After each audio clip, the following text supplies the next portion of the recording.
അങ്ങനെ Real Madrid 4 മാച്ചിലും 4 വിജയിച്ചുകൊണ്ട് point ടേബിളിൽ La Liga point ടേബിളിൽ കുതിച്ചുകൊണ്ടിരിക്കുകയാണ്. അവരാണ് ഇപ്പോൾ ടേബിൾ ടോപ്പേഴ്സ്. 4 മാച്ചിൽ നിന്നും 4 വിജയിച്ച വേറെ ഏത് ടീമുമില്ല, നമുക്കറിയാം. ഓക്കെ, അപ്പോൾ സാബി അലൻസോ എന്ന് പറയുന്ന ഒരു ക്രൂക്കഡ് മാനേജറാണ്, വളരെ കാമായിട്ടുള്ള ക്രൂക്കഡ് മാനേജറാണ് എന്നുള്ള കാര്യം നമ്മൾ കഴിഞ്ഞ മാച്ചിൽ നിന്നും നമ്മളത് മനസ്സിലാക്കി. കാരണം അദ്ദേഹത്തിൻ്റെ കാംനെസ് ഒക്കെ പോയ രീതിയിലൊക്കെ നമ്മൾ കഴിഞ്ഞ മാച്ചിൽ കണ്ടു. ആ ഒരു ഡീൻ ഹ്യൂസൺ ആ ഒരു റെഡ് കാർഡ് കിട്ടിയ ആ ഒരു സിറ്റുവേഷനൊക്കെ അതിനെക്കുറിച്ചൊക്കെ നമുക്ക് ഡിസ്കസ് ചെയ്യാം.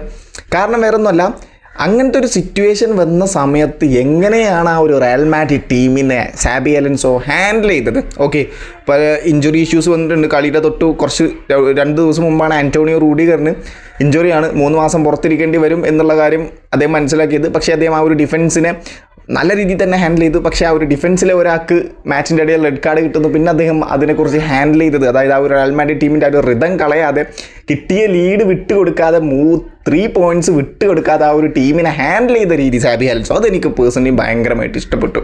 ഓക്കെ, റയൽ മാഡ്രിഡ് അതുകൊണ്ട് തന്നെയാണ് വിജയിച്ചത് എന്നാണ് ഞാൻ വിശ്വസിക്കുന്നത്. എന്തായാലും കഴിഞ്ഞ മാച്ചിലെ പ്ലെയർ ഓഫ് ദ മാച്ച് അല്ലെങ്കിൽ ഏറ്റവും കൂടുതൽ റേറ്റിംഗ് കിട്ടിയ ആൾ എന്ന് പറയുന്നത് കിലിയൻ എംബാപ്പെ തന്നെയാണ്. 1 ഗോളും 1 അസിസ്റ്റും ഉണ്ട് അദ്ദേഹത്തിൻ്റെ ഭാഗത്ത് നിന്നും. കളിയുടെ തുടക്കം തന്നെ, മാച്ച് തുടങ്ങി കുറച്ച് നേരം കഴിഞ്ഞേക്കിന് തന്നെ എംബാപ്പയ്ക്ക് ഒരു ബോൾ ഫ്രീ ആയിട്ട് കിട്ടുന്നു. അദ്ദേഹത്തിൻ്റെ പേസോട് കൂടി ആ ഒരു ബോൾ എടുക്കുന്നു. ആ ബോൾ ആർദ്ര ഗൂളറിന് കൊടുക്കുന്നു. ഗൂളർ ഒരു ഷോട്ട് എടുക്കുന്നു. പക്ഷേ അൺഫോർച്ചുനേറ്റ്ലി അത് എംബാപ്പെ ഓഫ് സൈഡായിട്ട് മാറി. നിങ്ങളത് കണ്ടിട്ടുണ്ടാവും, അദ്ദേഹത്തിൻ്റെ ആ ഒരു ഷോൾഡർ ഭാഗം ഓഫ് സൈഡായിട്ട് മാറി. അതങ്ങനെ പോയി. പിന്നെ അത് കഴിഞ്ഞ് ഡാനി കാർവാളിൻ്റെ അസിസ്റ്റിൽ നിന്നും എംബാപ്പയ്ക്ക് വീണ്ടും ഒരു ബോൾ കിട്ടി. അദ്ദേഹം അത് കേർവ് ചെയ്തു, പക്ഷേ അത് ഗോളായില്ല. ഓക്കെ, പിന്നെയാണ് എംബാപ്പയ്ക്ക് റയൽ സോസിഡാഡിൻ്റെ അവരുടെ ഒരു മിസ് പാസ്, അവരുടെ റയൽ മാഡ്രിഡിൻ്റെ ഹാഫിൽ നിന്നും ബാക്ക് പാസ് കൊടുത്തതാണ്. പക്ഷേ അത് എത്തിയില്ല അങ്ങോട്ട്. എംബാപ്പെ അത് പേസിൽ ഓടിയെടുത്ത് ആ ഒരു ബോൾ ഓടിയെടുത്ത് ഡിഫൻഡേഴ്സിനൊക്കെ എന്താ പറയുക, അദ്ദേഹത്തിൻ്റെ പേസ് കൊണ്ട് മറികടന്ന ആ ഒരു ബോൾ ഷോട്ട് എടുത്തു, ഗോളായി. അങ്ങനെ 1-0 എന്നുള്ളൊരു സ്കോറിന് റയൽ മാഡ്രിഡ് മുന്നിലെത്തി. കഴിഞ്ഞ മാച്ചിലെ ഒരു എന്താ പറയുക, ഒരു ലൈനപ്പ് എന്ന് പറയുന്നത് സാബി അലൻസോ ഇറക്കി വിട്ടത് ഗോൾ കീപ്പർ തിബോ കോർട്ടുവ, ഡിഫൻസിൽ മിലിറ്റാവോ ഹ്യൂസൺ, അതൊരു നല്ല കോംബോ ആണ്. എനിക്ക് പേഴ്സണലി തോന്നിയത് നല്ല കോംബോ ആണ്. റൈറ്റ് ബാക്കിൽ ട്രെൻഡിനല്ല ഇറക്കിയത്, ഇവരെയാണ് ഇറക്കിയിട്ടുള്ളത്. ഡാനി കാർവാലിനെയാണ് ഇറക്കിയിട്ടുള്ളത്. കാരണം എവേ മാച്ചാണ്. റയൽ സോസിഡാഡ് കുറച്ചും കൂടിയും ഒഫൻസീവ്ലി ഉള്ള ടീമാണ്. കാരണം ഓയർസബാലൊക്കെ അത്യാവശ്യം നല്ല ഒഫൻസീവ്ലി, അതായത് അത്യാവശ്യം നല്ല രീതിയിൽ തന്നെ അറ്റാക്ക് ചെയ്യാൻ പറ്റിയ ഒരാളാണ്. സോ അതുകൊണ്ട് തന്നെ കുറച്ചും കൂടി ഡിഫൻസീവ് ആയിട്ടുള്ള ഡാനി കാർവാലിനെയാണ് ഇറക്കി വിട്ടിട്ടുണ്ടായിരുന്നത്. പിന്നെ ലെഫ്റ്റ് ബാക്കിൽ കരേരാസ് പിന്നെ ലെഫ്റ്റ് ബാക്ക് പിന്നെ മെൻഡി ഓൾറെഡി ഇഞ്ചേർഡാണ്. കരേരാസ് നല്ല ഫോമിലാണ് അദ്ദേഹം കളിച്ചുകൊണ്ടിരിക്കുന്നത്. വേർത്തി ട്രാൻസ്ഫറാണ് ഈ ഒരു സീസണിൽ. ഞാൻ പറയാലോ, കരേരാസ് ആ ഒരു ലെഫ്റ്റ് ബാക്കിൽ നല്ലൊരു ട്രാൻസ്ഫറാണ്. കാരണം മയോർക്കയ്ക്കെതിരെയുള്ള ഒരു മാച്ചിൽ നമ്മൾ കണ്ടു 2-1 കൊണ്ട് റയൽ മാഡ്രിഡ് മുന്നിൽ നിൽക്കുന്ന സമയത്താണ് കരേരാസിൻ്റെ ആ ഒരു ഗോൾ ലൈൻ സേവ് നമ്മൾ കണ്ടതാണ്. അത് അപ്പോൾ കരേരാസ് ഈ ഒരു മാച്ചിലും അത്യാവശ്യം നല്ലൊരു പെർഫോമൻസ് തന്നെയാണ് പുറത്തെടുത്തിട്ടുള്ളത്. അപ്പുറത്തെ ആ ഒരു ലെഫ്റ്റ് വിങ്ങിൽ ഓയർസബാലിനൊക്കെ അത്യാവശ്യം നല്ല ചലഞ്ചിങ് ആയിരുന്നു. അവർക്ക് ആ ഒരു ബോൾ കരേരാസിനെ മറികടന്ന ആ ഒരു ലെഫ്റ്റ് വിങ്ങിലൂടെ എടുക്കുക എന്ന് പറഞ്ഞത് അവർക്ക് ബുദ്ധിമുട്ടായിരുന്നു തുടക്കത്തിലൊക്കെ. ഓക്കെ, പിന്നെയാണ് കുറച്ച് നേരം കഴിഞ്ഞ്, അതായത് റയൽ സോസിഡാഡിൻ്റെ ഒരു ബോൾ അങ്ങോട്ടേക്ക് പോകുന്നു. ഡീൻ ഹ്യൂസനെ മറികടന്ന് റയൽ സോസിഡാഡിൻ്റെ ഡിഫൻഡർ അല്ല, അറ്റാക്കർ ഡീൻ ഹ്യൂസനെ മറികടന്ന് പോകുന്നു. ഡീൻ ഹ്യൂസൺ പതുക്കെ ഇവിടെ ഷോൾഡർ കൊണ്ട് ചെറുതായിട്ടൊരു വലിച്ചു. പക്ഷേ അപ്പുറത്ത് എതർ മിലിറ്റാവോ ഉണ്ട്. 2 ഡിഫൻഡേഴ്സാണ്. അപ്പോൾ എങ്ങനെയാണ് അത് ഡീൻ ഹ്യൂസൺ റെഡ് കാർഡ് കൊടുക്കുക? അല്ലെങ്കിൽ ഒരു ഹാർഡ് ടാക്കിൾ വല്ലതാണോ? അങ്ങനെയൊക്കെ ആണെങ്കിൽ ഓക്കെ. ഇതൊരു ഹാർഡ് ടാക്കിളല്ല, ശരിയാണ്, ടാക്കിൾ ഫ്രം ബിഹൈൻഡാണ്, അതായത് പുറകിൽ നിന്നാണ് വലിച്ചിട്ടുള്ളത്. പക്ഷേ ഒരു ചെറിയൊരു പുഷുള്ളൂ. പക്ഷേ 2 ഡിഫൻഡേഴ്സ് അവിടെ ഉണ്ട്. അപ്പോൾ റെഡ് കാർഡിനുള്ള വകുപ്പ് ഡീൻ ഹ്യൂസൺ ഉണ്ടോ ഇല്ലേ? എനിക്ക് പേഴ്സണലി അത് കണ്ടപ്പോൾ അത് റെഡ് കാർഡിനില്ല, യെല്ലോ കാർഡ് ഉണ്ട്, അത് മസ്റ്റാണ്. പക്ഷേ റെഡ് കാർഡിനുള്ളൊരു വകുപ്പ് ആ ഒരു ഫൗൾ ഉണ്ട് എന്ന് എനിക്ക് പേഴ്സണലി തോന്നിയില്ല. കാരണം ഡീൻ ഹ്യൂസൻ്റെയും ആ ഒരു റയൽ സോസിഡാഡിൻ്റെയും പ്ലെയറിൻ്റെയും മുമ്പിലാണ് എതർ മിലിറ്റാവോ ഉള്ളത്. കുറച്ച് മുന്നിലാണ്. അത് നിങ്ങൾക്ക് ആ ഒരു ആംഗിളിൽ നോക്കിക്കഴിഞ്ഞാൽ നിങ്ങൾക്ക് മനസ്സിലാക്കാൻ പറ്റും. കുറച്ച് മുന്നിലാണ് എതർ മിലിറ്റാവോ ഉള്ളത്. അപ്പോൾ എങ്ങനെ 2 ഡിഫൻഡേഴ്സ് ഉണ്ടാകുന്ന സമയത്ത് ലാസ്റ്റ് മാൻ അല്ല ഡീൻ ഹ്യൂസൺ എന്ന് പറയുന്നത്? സോ എങ്ങനെ അത് റെഡ് കാർഡ് കൊടുക്കും? എനിക്കറിയില്ല. എന്നെ സംബന്ധിച്ചിടത്തോളം അതൊരു യെല്ലോ കാർഡാണ്. ഒരു വാണിംഗ് കൊടുത്ത് വിടേണ്ട ഒരു കേസാണത്. പക്ഷേ റെഡ് കാർഡ് കൊടുത്തു, റഫറി ചെയ്ത് റെഡ് കാർഡ് കൊടുത്തു. സാബി അലൻസോ ഒക്കെ നല്ലപോലെ ഹീറ്റായി നമ്മൾ കണ്ടു. എന്തുകൊണ്ട് അവിടെ ഇല്ല? സാബി അലൻസോ മാച്ച് കഴിഞ്ഞ് പറഞ്ഞതാണ്, ഞാൻ റഫറിയെ പറഞ്ഞ് കൺവിൻസ് ചെയ്യാൻ നോക്കി, ഇത് 2 ഡിഫൻഡേഴ്സ് ഉള്ളതാണ് അദ്ദേഹം. പക്ഷേ ചെക്ക് ചെയ്തിട്ട് അദ്ദേഹം വീണ്ടും റെഡ് കാർഡ് വിട്ടു. ഒരു ഹാർഡ് ഫൗൾ ആണെന്നുണ്ടെങ്കിൽ കുഴപ്പമില്ല, അത്ര ഹാർഡ് ഫൗളൊന്നും അല്ലത്. ജസ്റ്റ് ചെറിയൊരു പുഷ്, അത് തൊട്ടപ്പോഴേക്കും റയൽ സോസിഡാഡിൻ്റെ അറ്റാക്കർ അവിടെ വീണു. ഓക്കെ, അവരുടെ ഒരു സ്ട്രൈക്കർ അവിടെ തന്നെ വീണു. അത് നല്ലൊരു മൂവ് തന്നെയാണ്. അവരെ സംബന്ധിച്ചിടത്തോളം അത് നല്ലൊരു കാര്യം തന്നെയാണ്. പക്ഷേ റയൽ മാഡ്രിഡിന് അത് ഭയങ്കരമായിട്ടുള്ള തിരിച്ചറിയും. കാരണം ഡീൻ ഹ്യൂസണാണ്. ഡീൻ ഹ്യൂസൺ എന്ന് പറഞ്ഞത് സാബി അലൻസോയുടെ പ്ലാനിൽ അത്യാവശ്യം നല്ലൊരു ഇമ്പോർട്ടൻസ് ഉള്ളൊരു പ്ലെയറാണ്. പലപ്പോഴും അദ്ദേഹത്തിൻ്റെ diagonal ball to Vinicius Junior അല്ലെങ്കിൽ എംബാപ്പെ അത് നല്ലപോലെ വർക്കാവുന്നുണ്ടായിരുന്നു മാച്ചിൻ്റെ തുടക്കത്തിലൊക്കെ. വളരെ കൂളായിട്ട് റയൽ സോസിഡാഡിൻ്റെ അറ്റാക്കേഴ്സിനെ ഈസി ആയിട്ട് ബീറ്റ് ചെയ്തത് ഡീൻ ഹ്യൂസൺ ആയിരുന്നു. ആ ഒരു മെയിൻ ഫാക്ടറാണ് റയൽ മാഡ്രിഡിൻ്റെ പോയത്. അപ്പോൾ അത് ഭയങ്കരമായിട്ട് സാബി അലൻസോക്ക് ഒട്ടും ഇഷ്ടപ്പെട്ടില്ല. അദ്ദേഹം റഫറിനോട് ചൂടായി. അദ്ദേഹത്തിന് യെല്ലോ കാർഡും കിട്ടി, റഫറിക്ക് യെല്ലോ കാർഡ് കിട്ടി. റഫറിക്കല്ല, സാബി അലൻസോക്ക് ഒരു യെല്ലോ കാർഡും കിട്ടി, റഫറി കൊടുത്തു. അങ്ങനെയാണ് മാച്ച് അവിടെ നിന്നാണ് തിരിഞ്ഞത്. ആ സമയത്ത് 1-0 എന്നുള്ള സ്കോറിന് മുന്നിലുണ്ടായിരുന്നത്. പിന്നെ കംപ്ലീറ്റ് റയൽ മാഡ്രിഡിൻ്റെ അറ്റാക്ക്, റയൽ മാഡ്രിഡിന് അത്രയും നേരം നല്ല പൊസഷൻ ഉണ്ടായിരുന്നത്. പിന്നെ അത് നേരെ മാറി റയൽ സോസിഡാഡിനായി. പിന്നെ വിനി ജൂനിയർ, അതായത് മിഡ്ഫീൽഡിൽ ആർദെ ഗൂളറും ചുമാനിയും ഉണ്ടായിരുന്നത്. അറ്റാക്കിങ്ങിൽ ബ്രാഹിം ഡയസും പിന്നെ അതുപോലെ തന്നെ എംബാപ്പയും വിനി ജൂനിയറുമാണ്. വിനി ജൂനിയർ കഴിഞ്ഞ മാച്ചിൽ അത്ര നല്ല അറ്റാക്കിംഗ് ഉണ്ടായിരുന്നു എന്ന് ചോദിച്ചു കഴിഞ്ഞാൽ അത്ര നല്ല അറ്റാക്കിംഗ് ഒന്നും ഇല്ലായിരുന്നു. എംബാപ്പയ്ക്ക് ഒരു പാസ്സൊക്കെ കൊടുത്തിരുന്നു, പക്ഷേ അത് എംബാപ്പെ നല്ലൊരു ബോളായിരുന്നു. അത് എംബാപ്പെ കേവ് ചെയ്തടിച്ചു, പക്ഷേ പോസ്റ്റുമ്പോൾ തട്ടിയത് പോയി. അതൊക്കെ നല്ല ഷോട്ടായിരുന്നു, നല്ലൊരു ബിഗ് ചാൻസ് ആയിരുന്നു. 3 ബിഗ് ചാൻസ് ആയിട്ട് റയൽ മാഡ്രിഡ് കഴിഞ്ഞ ദിവസം ക്രിയേറ്റ് ചെയ്തിട്ടുണ്ട്. അതിൽ 2 ഗോളായിട്ടുണ്ട്. അതിൽ 3-ാമത്താണ് ഇതെന്ന് തോന്നുന്നു. അപ്പോൾ വിനി ജൂനിയറിന് ഞാൻ പറയാൻ വന്നത് അദ്ദേഹത്തിൻ്റെ ഓഫ് ദ ബോൾ റണ്ണ് നല്ലപോലെ, of the ball work rate അത് നല്ലപോലെ വർക്കാവുന്നുണ്ട്. സാബി അലൻസോ എന്ത് മരുന്നാണ് അവർ കൊടുത്തത് എനിക്കറിയില്ല.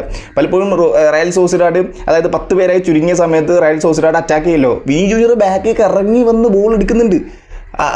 ചില സമയത്തൊക്കെ ചെറിയ ഫൗൾ ആവുന്നുണ്ട്, അത് വേറെ കാര്യം, അതല്ല ഞാൻ പറയുന്നത്. പക്ഷേ സ്റ്റിൽ റയൽ സോസിഡാഡിൻ്റെ അറ്റാക്കിനെ നിർത്തിവെക്കാൻ പറ്റുന്നുണ്ട്.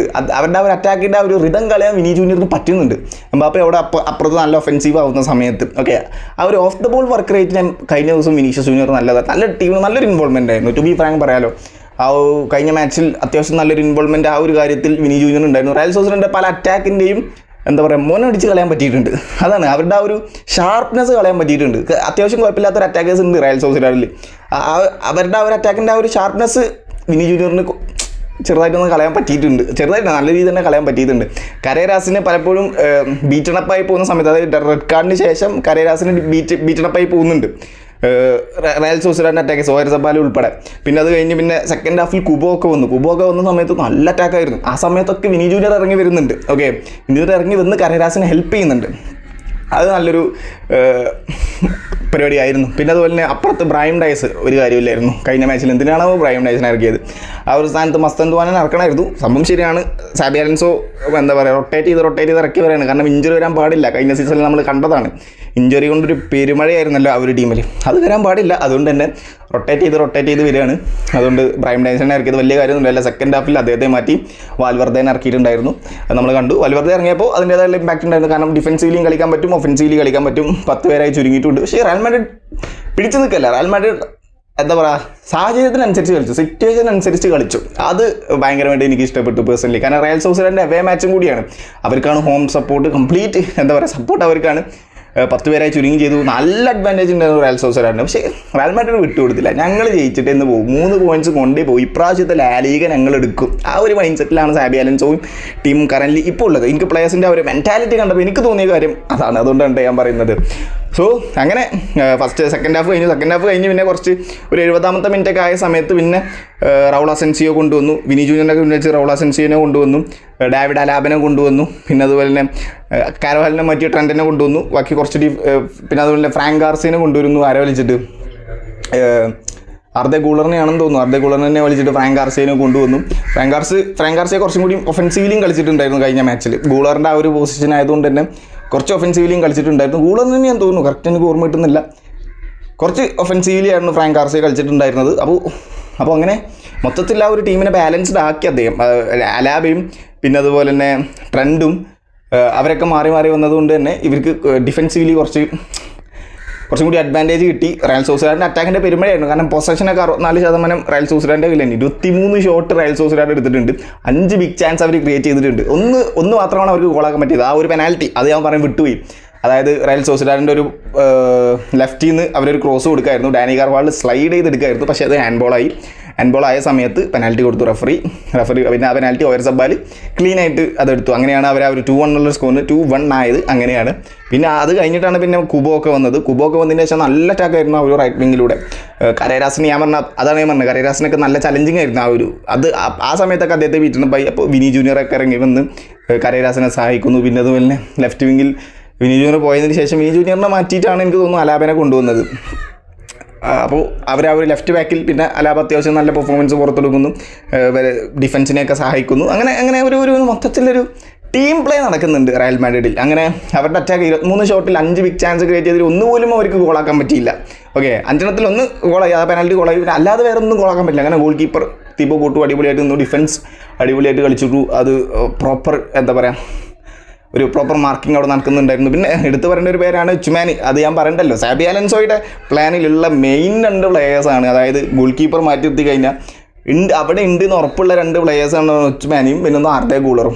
ഇവർ 2 പേരെയും മാറ്റില്ല, എല്ലാ കളിയിലും ഇറക്കുന്നുണ്ട്. കാരണം ഒരു പ്രോപ്പർ റോളാണ് ചുമാനിക്കും ആർഡേ ഗൂളറിനുള്ളത്. ഗൂളറിന് ഒരു AMF റോൾ, ആ ഒരു നമ്പർ 10 റോൾ AMF ആ ഒരു ഗൂളറിനുണ്ട്. അത് അദ്ദേഹം വളരെ കൃത്യമായിട്ട് നിർവഹിക്കുന്നുണ്ട്. പിന്നെ രണ്ടാമത്തെ ആർഡേ ഗൂളറിൻ്റെ ഗോൾ ഞാൻ പറഞ്ഞു, എംബാപ്പയുടെ അസിസ്റ്റിൽ നിന്നും ആർഡേ ഗൂളർ ആ ഒരു ഗോൾ സ്കോർ ചെയ്യുന്നു 63ാമത്തെ മിനിറ്റിലേക്ക് എത്തിയ. അത് എംബാപ്പേൻ്റെ ഒരു എന്താ പറയുക, ഇൻഡിവിജ്വൽ ബ്രില്യൻസിൽ നടന്നൊരു ഗോളായിരുന്നു അത്. ആ ഒരു ലെഫ്റ്റ് വിങ്ങിൽ നിന്നും അദ്ദേഹം ആ ബോൾ കൊണ്ടുവന്നു, ആർഡേ ഗൂളറിന് കൊടുക്കുന്നു. ഗൂളർ ഒരു ഡിഫൻഡറെ മറികടന്ന് ഒരു എന്താ പറയുക, മറ്റേ ട്രിവേല ഷോട്ടിൽ ആ ഒരു ഗോൾ സ്കോർ ചെയ്യുന്നു. അങ്ങനെ ആർഡേ ഗൂളർ ആ ഒരു 2ാമത്തെ ഗോൾ സ്കോർ ചെയ്യുന്നു. അങ്ങനെയാണ്, അതായത് ഇവരുടെ പെനാൽറ്റി റയൽ സോസിഡാഡ് ആ ഒരു ഗോൾ സ്കോർ ചെയ്യുന്നതിന് മുമ്പ് തന്നെ ആർഡേ ഗൂളർ ആ ഒരു ഗോൾ സ്കോർ ചെയ്തിട്ടുണ്ട് കേട്ടോ. അപ്പോൾ ഇവർ 2 പേരാണ് കഴിഞ്ഞ മാച്ചിൽ ഒരു അടിപൊളിയായിട്ട് കളിച്ചത്. അവർ 2 പേരും നല്ലൊരു പെർഫോമൻസ് പുറത്തെടുത്തിട്ടുണ്ട്. പിന്നെ എംബാപ്പയും ആർഡേ ഗൂളറുമാണ് ഇപ്പോൾ കറൻറ്റ്ലി ഏറ്റവും കൂടുതൽ ബിഗ് ചാൻസ് ക്രിയേറ്റ് ചെയ്തതിൽ ടോപ്പിലുള്ളത്. ഓക്കെ, എത്ര 14 എത്ര സംതിങ് എനിക്കറിയില്ല, കറക്റ്റ് ഓർമ്മയില്ല, ഞാൻ സൈഡിൽ വെക്കാം. അപ്പോൾ അവർ 2 പേരാണ് ലാലിഗയിൽ ഇപ്പോൾ ഏറ്റവും കൂടുതൽ ചാൻസ് ക്രിയേറ്റ് ചെയ്തതിലുള്ളത്. അപ്പോൾ അങ്ങനെയൊക്കെ നോക്കുമ്പോൾ ചുമാനിക്കും ആർഡേ ഗൂളറിനും നല്ലൊരു ഇമ്പോർട്ടൻസ് ഉണ്ട്. പിന്നെ എംബാപ്പെ, വിനി ജൂനിയർ അവരൊക്കെ പിന്നെ ഓൾറെഡി ഉണ്ടല്ലോ. റോഡ്രിഗോനെ കഴിഞ്ഞ മാച്ചിൽ ഇറക്കിയില്ല. മൊത്തത്തിൽ as A team Real Madrid അടിപൊളിയായിട്ട് പോകുന്നുണ്ട്. സാബി അലൻസോ അത് വളരെ കൃത്യമായിട്ട് ആ ഒരു ത്രെഡ്, എല്ലാവരുടെയും കൺട്രോളിൻ്റെ ആ ഒരു ത്രെഡ് സാബി അലൻസോയുടെ കയ്യിലുണ്ട്. അതാണ് എനിക്ക് പേഴ്സണലി കഴിഞ്ഞ മാച്ച് കണ്ടപ്പോൾ തോന്നിയത്. എന്തായാലും 4 മാച്ചും വിജയിച്ചു, 12 പോയിൻറ്റോട് കൂടി ടേബിൾ ടോപ്പേഴ്സാണ്. ഇങ്ങനെ തന്നെ പോകാൻ പറ്റട്ടെ റയൽ മാഡ്രിഡിന്. So thank you so much.